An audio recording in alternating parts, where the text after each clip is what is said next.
and I have a bunch of stuff. Okay. My name is Katie, and I'm a sixth grader at Sage International School, and my topic today is swimming.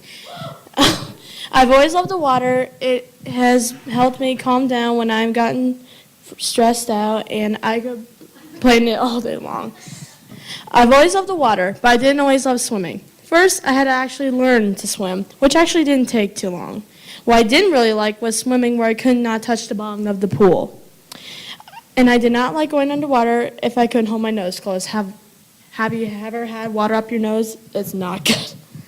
I spent a lot of time swimming in the shallow end. I really wanted to dive off the diving board at the natatorium, but I was not ready. And no amount of talking to me was going to change my mind whatsoever. I remember summer I conquered the hydro tube at the natatorium. It was scary to go down a dark wet slide where I couldn't see the bottom. When I went down the hydro tube, this is when I really learned how to swim. I learned that I could swim free from the bottom and jump in the deep end. This accomplishment involved a lot of risk taking on my part and being very open-minded. Plus, I learned that the hydro tube is awesome. My parents did rowing springs for me for a whole nother year. By the way, my broken wrist has nothing to do with the hydro tube. The first year my parents took us to Disneyland, we stayed at the Disneyland Hotel. When we finally got there, my mom was really excited for us to see Disneyland and all the cool rides, including the Matterhorn and my personal favorite, It's a Small World. But I didn't know what Disneyland was about, but now I do. All I saw was an awesome pool with a slide and a pirate ship. I was not going anywhere until I put my butt in that pool. My mother had to be very open-minded and had to understand how things worked. By the way, Disneyland is awesome. But we also swam a lot too. The slide was awesome, the water was awesome, and it brought us drinks. And we saw a mermaid too. Okay, not really, but you get the point. 2 years ago, I joined the Boise Y swim team. This is a year-round competitive swim team. I practice at the downtown Y. I practice almost every single day. If you've seen the lap pool at the downtown Y, you know it is very small. It's like a crowded fishbowl. You definitely learn to be caring when you're swimming in the lane with 10 other swimmers.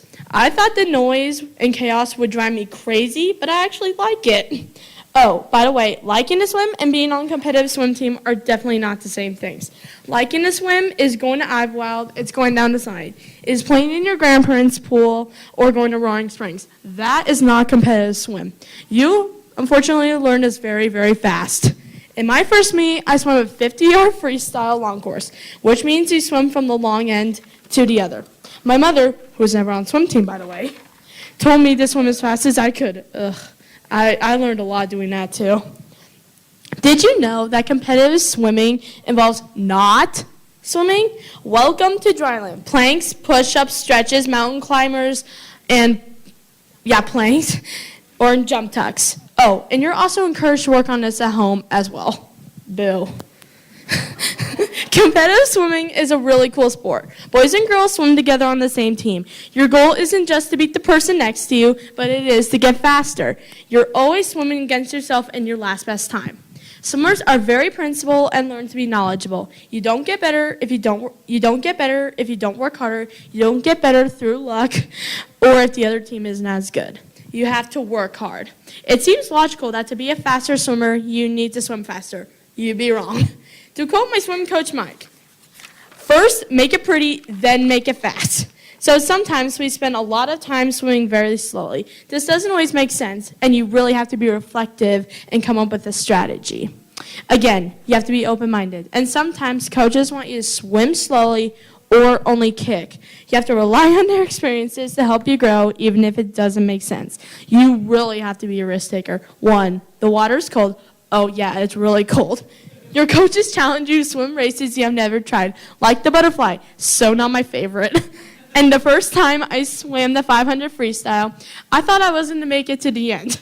By the way, you don't swim a 500 as fast as you can. You have to be reflective and come up with a strategy and how many yards to swim in each race. Really, as if I'm not doing enough. I love to swim. I would love to be an Olympic swimmer. I watch a lot of races on YouTube. I get to practice swimming and watch YouTube. Rocks! They swim fast, and I learn a lot by watching them. But even if I never make that goal, I would still love to swim and be in the water. Competitive swim team guidelines and IB principles even overlap. Being balanced is a super important criteria for advancing on the swim team. I'm still working on that, by the way. When I am in the pool, I love being in the water. And I even like adrenaline, just a little. But at home, I have Xbox, YouTube, Instagram, along with my very important studies. My mother made me say that last part. And piano to compete for my time. Swimming is my passion. Bring your surfboard, you can ride my way. Thank you very much for listening to my presentation.